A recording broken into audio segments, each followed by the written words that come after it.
নিন, হোটেল এসে গেছে। টোটোওয়ালা আমাকে নামিয়ে দিয়ে চলে গেল। আমি নেমে হোটেলটার দিকে তাকিয়ে দেখলাম জাঁকজমকহীন একটা পরিত্যক্ত গোছের ছোটোখাটো দোতলা হোটেল। বাইরে কোনো আলো জ্বলছে না তেমন, শুধু হোটেলের সাইনবোর্ডের ওপর হোটেলের নামটা পড়া যাচ্ছে শুধুমাত্র। হলুদ বোর্ডের ওপরে কালো অক্ষরে লেখা হোটেল ডাকবাংলো। ভূত আমি বিশ্বাস করি না মোটেই, কিন্তু গোটা পরিবেশটার মধ্যেই একটা থমথমে ভাব রয়েছে, এবং সেটা যে ভয় লাগবার মতনই তা অস্বীকার করা যায় না বোধ হয়। যাই হোক, আমাকে এখানেই থাকতে হবে, অত ভেবে আর লাভ কি। এগিয়ে গেলাম ভেতরের দিকে। হোটেলের ভেতরে ঢুকতেই দেখলাম সামনের কাউন্টারে চেয়ারে বসে একজন বয়স্ক লোক দেওয়ালে মাথা কাত করে ঘুমোচ্ছে।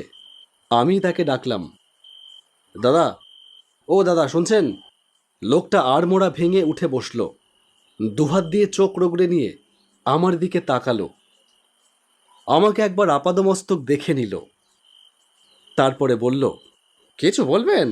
হ্যাঁ, আমার নাম সোমনাথ রায়চৌধুরী। আমার নামে একটা রুম বুকিং আছে।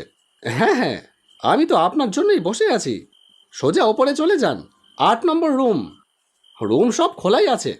আর হ্যাঁ, 8 নম্বর রুম কিন্তু। না না, ঠিক আছে, আমি 8 নম্বর রুমেই যাব। অন্য রুমে যাব কেন? না, সব রুমই তো খালি। হয়তো ভুল করে অন্য রুমে চলে যেতে পারেন, তাই বলে রাখলাম আর কি। ওপরে উঠে এলাম।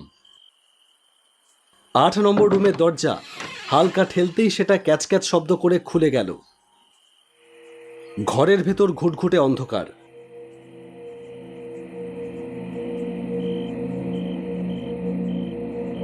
আমি দেওয়াল হাতড়ে সুইচ টিপতেই আলোটা জ্বলল। ভেতরে সবই ঠিকঠাক, কিন্তু কেমন একটা অস্বাভাবিক গন্ধ। শুধু যে এই ঘরে তা নয়, এই হোটেলে ঢোকা মাত্রই গন্ধটা পাচ্ছি।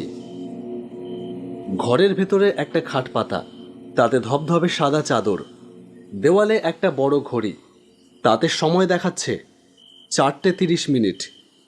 ঘড়ির কাঁটা কবে যেন এই পর্যন্ত এসে হয়তো ব্যাটারির অভাবে আর এগোতে পারিনি। খাটের পাশেই রয়েছে একটা ছোট টেবিল, খালি। আমি ঘরে ঢুকে দরজা বন্ধ করে খাটে এসে বসে পড়লাম।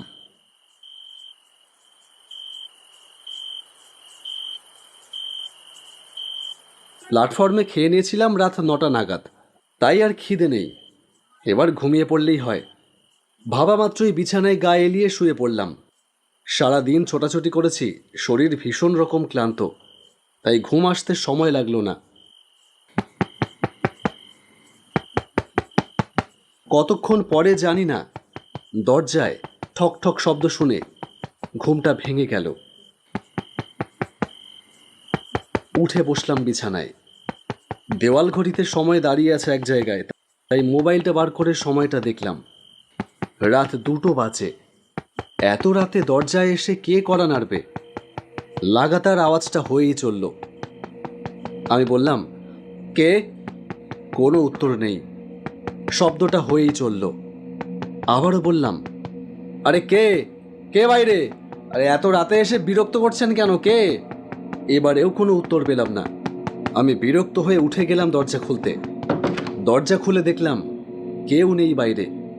শুধু একটা ঠান্ডা হাওয়ার ঝাপটা এসে আমার শরীরে মৃদু শিহরণ ধরিয়ে দিয়ে গেল। আশ্চর্য, বাইরে তো কেউ নেই, তাহলে দরজায় টোকা মারছিল কে? কি জানি রে বাবা। কিছু বুঝে উঠতে না পেরে বিছানায় গিয়ে আবার শুয়ে